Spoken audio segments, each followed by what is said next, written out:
Okay, so this is a bit of a different type of video than I've ever made before. We have some big news that we want to share with you. Alright, so you ready? Alright, so here's my question. Are you ready for it? How do you feel about being a big sister? Difficult. I don't feel that good. I do not want to change the diapers. I just want to hold it and stuff and do other stuff and play with it. Did you know that mommy was pregnant? Is pregnant? And that there's a baby inside there? Hello. Hello, baby. Hold on. Hi.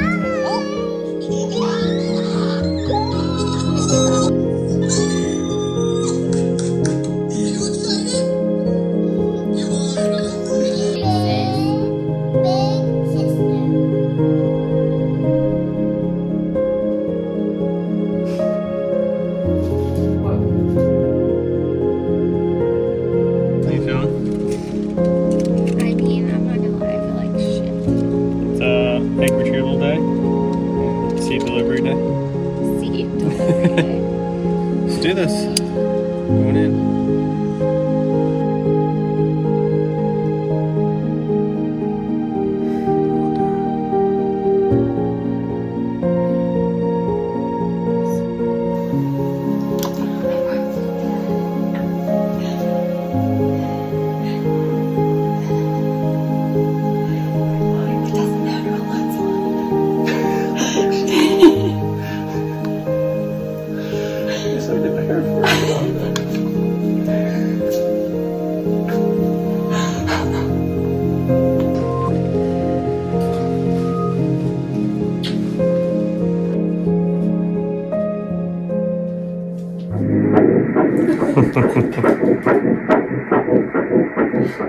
So, we're pregnant.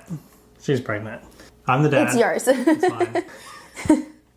Yeah, so it's super exciting and it's just crazy. And if you guys have been on the channel before, you know Hadley, my daughter, and you've seen her a couple times on the channel. Our daughter.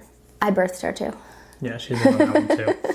From the beginning. Okay, we're one of those so far. So far, we're good. We're good. But this video, we really wanted to talk about the journey that we had to go through with both of our children, really. I guess we could start with our journey with Hadley. We never really shared that before, but there's a lot of people out there I think that go through this, and some people that have a lot worse than us. So we are very fortunate that we are pregnant at this moment, because where did we start? Well, if you want to talk about Hadley, so she's 6. So it's about 7 years ago when we tried to have her, we thought, just kind of like a lot of people think, that like you'll just want to have a baby and like you'll get pregnant. And, That's like, it. Biology class, like sex ed, made it seem so simple, and it is for some people. But it took us a really long time of trying, and we did not get pregnant. So I ended up going to a doctor, ended up going to an REI, which is a reproductive endocrinologist. They specialize in fertility treatment. They're a fertility doctor. Found out that I have PCOS, which is polycystic ovarian syndrome.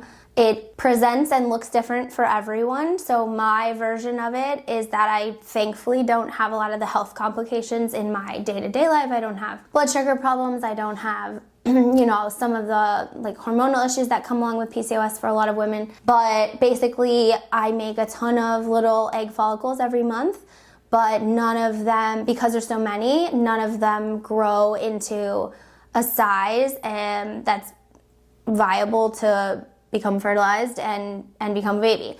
So basically, we could try forever and never, ever, ever get pregnant. So we found that out before we conceived Hadley, and so we ended up doing what's called IUI, or intrauterine insemination, which is a less invasive fertility treatment and kind of like where a lot of people start and hope that they can conceive that way before they go on to more invasive. Well, That was round 3 with Hadley? Or 2? 2. So we got really lucky. We did 2 rounds of IUI. On the second round, Hadley was conceived, and thank God we had a pretty beautiful, healthy child. Yeah, and a pretty easy pregnancy. And that's what we were hoping for again, and it's going that direction so far, which is great. But this time, this time was not. It's not as easy. We tried. So we decided to have another baby in like the fall of 2022. For reference, right now it's April of 24. Kind of knew that we'd probably need fertility treatment Yeah. Probably, right off the bat, you know, we it's pretty much probably knew the that. IUI again, but Yeah. So we started in October of 22, back to the fertility doctor. And every time when you go, even though, you know, I was a patient there before, it's been 7 years. So you have to do all your pre-testing again. So a shit ton of blood work for both of us. Ultrasounds, this particular test that tests to make sure your fallopian tubes are open and make sure you don't have any, gosh, I don't know, everything. You basically just have to be completely checked out. it's just like, why? Why can't it just be so easy? Well, You have to be so safe growing up and all this stuff. oh yeah. And then you're like, okay, we're really going to do it. You know, We're ready. We're adults responsible now. adults now. And we want to have kids. And they're like, hold up. It's not going to happen. It's Not that easy anyway. So we went back to the fertility clinic that we conceived Hadley with and did all of the baseline testing. By January of 23, we did our first round of IUI. It did not go well. I did not grow any eggs. The medication dose that they gave me was not correct. So we went second round of IUI and they gave me too much medication. And so you run the risk of having multiples, which is not only something we didn't really want, but also dangerous for me to carry multiples. So we ended up bailing out of that cycle because it wasn't safe. And basically had a really shitty experience at the fertility clinic that we had a really good experience with Hadley. Yeah, it seems like things changed there. They got bought out by a It big was just company. very robotic and Yeah, we were cattle. don't give a shit. Yeah. And I was literally listen told. listen to what we tell you and that's it. Yeah, I was literally told I couldn't talk to my doctor. I never met him. We never met him. We had a video No, we conference never with met him. which was annoying. And yeah, so basically, come February, we'd had enough. And you have to understand that, like, there's a huge financial toll. Some insurances cover Huge fertility treatment.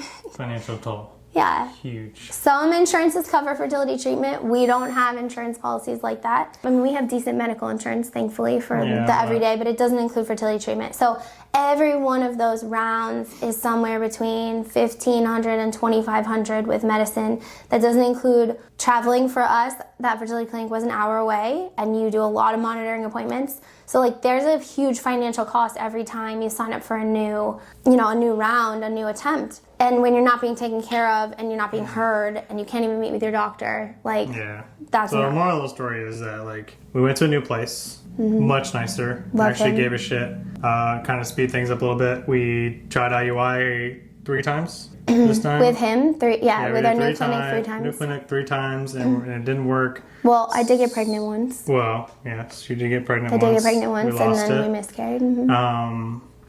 But then, so we had to sit down and, like, really consider, do we want to go to IVF? And IVF is super expensive. So In it's vitro a fertilization. big step, but it's a very higher percentage rate, and it's just a better So chance. there's roughly like a 10% chance, give or take, of every IUI cycle, of any IUI cycle working. And that's pretty much the going percentage for everyone. But an IVF cycle, meaning implanting an IVF embryo, there's typically a 60 to 70% chance of it turning into a viable pregnancy. So it's a shit ton more money and effort, but you can get to a pregnancy outcome in theory a lot faster and with more reassurance.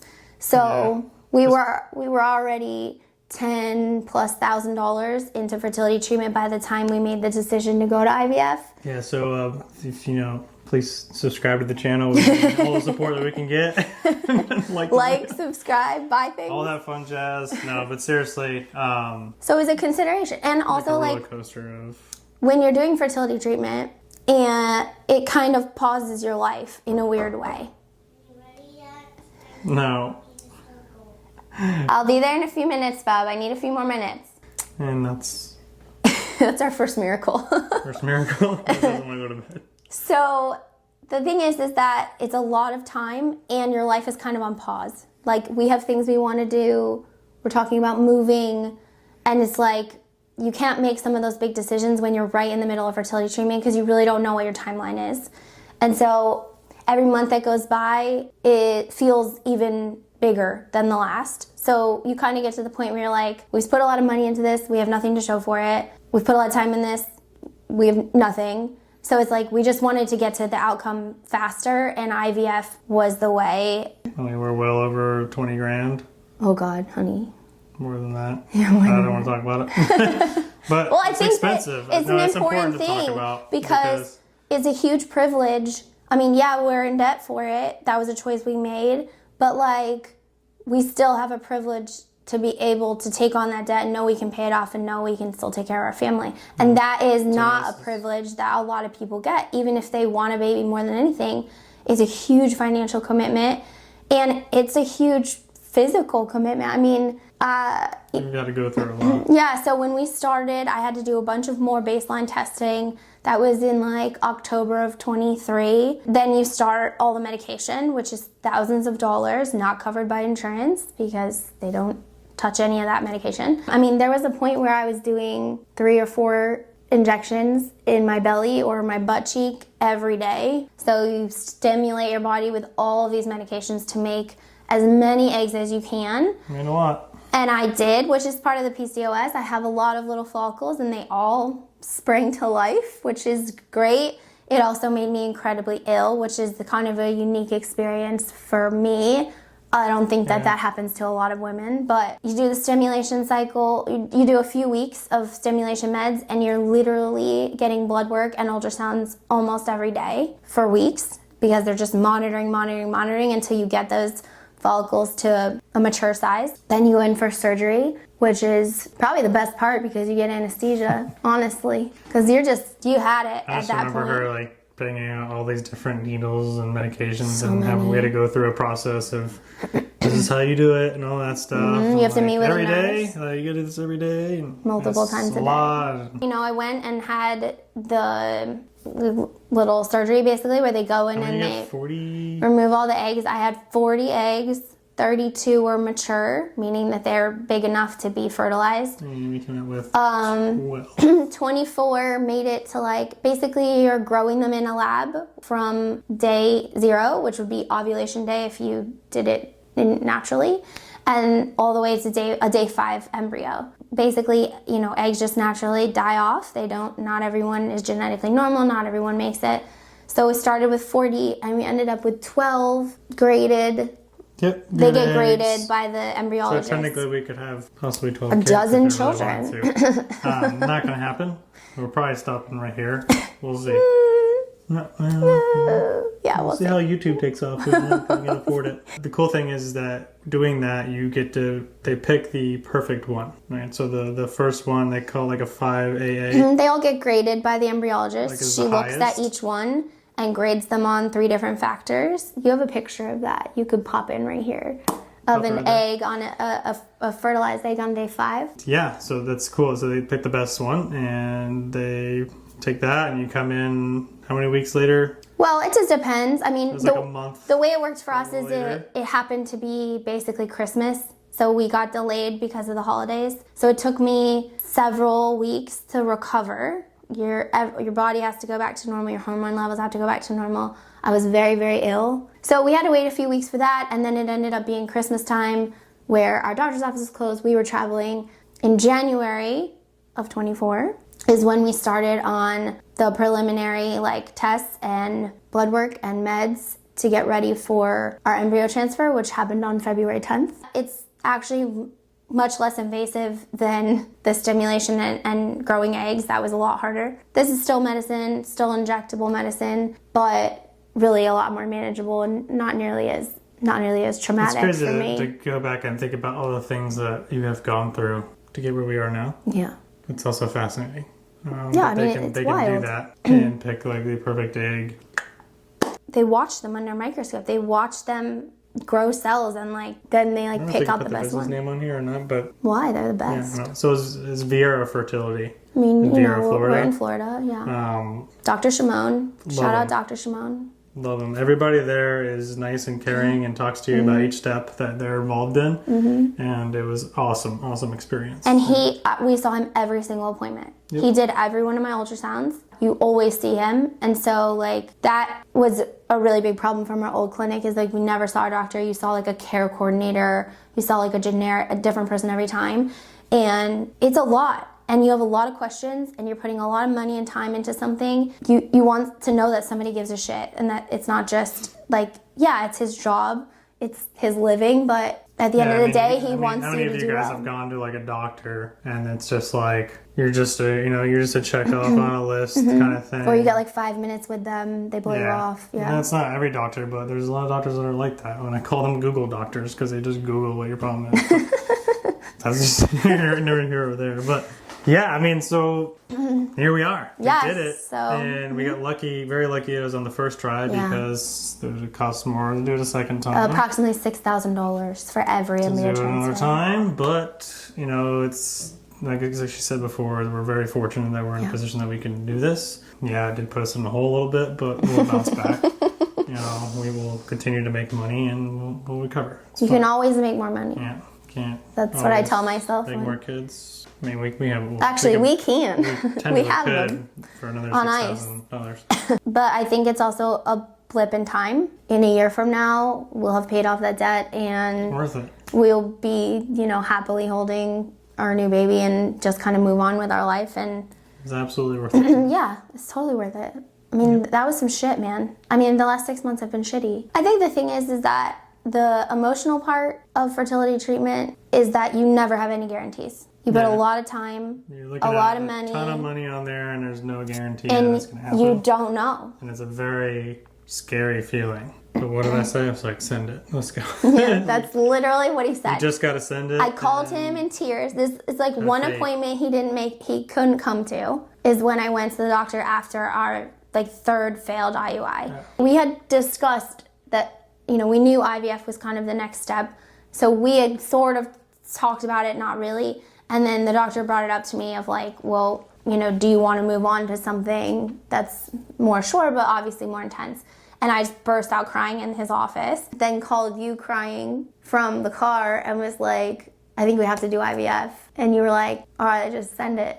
Like what he said. And so I was like, okay. I mean, it was what we wanted, and we knew that's how we had to get there. So we could have tried IUI again, and it might have worked. But we could have kept going with that and equal to the same price, and then we would have to jump to IVF, and it'd be even more in the hole. Yeah, at some point you just have to cut your losses and decide. It's what really you want to do. up to you. So yeah, we'll have a new little one running around on the channel. So things are getting crazy, but I'm hoping on that note is to obviously create more content surrounding memories of this stuff. And I filmed this journey. I wish I would have filmed more on that journey originally with Hadley, but it was kind of just a weird time and I wasn't really on YouTube yet. And I don't know. So, but I wanted to make sure I documented this one, and we're going to continue to do so. And so stay tuned. And seeing another little person running around. Oh, right. Yeah. Wait, you're not gonna tell them the gender? We'll let them guess. So Well, if you they wanna have guess 50-50 the shot. gender, put it down in the comment section. You'll find out eventually, but I think we're gonna hold that one down for this video. So guess down below in the comment section if you have any questions about the IVF IUI process at all. Please leave them down below in the comment section. We'll be happy to help you in any way that we can. Biggest lesson we learned from both conceiving our daughter and this pregnancy is you've got to advocate for yourself. Yeah. It is, we had a great clinic experience. Our second clinic, our last clinic, Vera, is amazing, but you still have to advocate for yourself. They have lots of patients. Nobody means any ill will, but you have got to stay on it, and you've got to ask the questions. You've got to stop them and say, I don't understand what's that medication like. Things are very timed and very important to do certain medications at certain time and to do certain tests at certain time. So if there's ever a point where you're confused, you've got to speak up because it could really tank. Saying that because we left the original fertility clinic, so don't feel obligated to stick with it. Yeah, peace out. It is your choice. It's your body. It's your life. So and you're paying. Be your own advocate. Focus. Pay attention to things. Read books. Read research. I mean, my wife is crazy into that research stuff and has taught me a lot about all of it and parenting. And it really helps. I mean, great. So do your research, and you can go in a better patient because don't accept the bare minimum. What they're you know what they're talking about, and you can ask really educated questions instead of kind of going in blind. Yeah. That really helped me. Yeah, especially a lot of times they'll be like, "Oh, you really know your stuff." So yeah. I'm around. Yeah. And that's it. You want to send them off? Do you have a signature sign I off? don't really know. I just kind of do the peace out. There's a baby coming soon. Later. We're gonna have Oh, is it video? Is it video? Oh, my God. god. You're having a... Oh!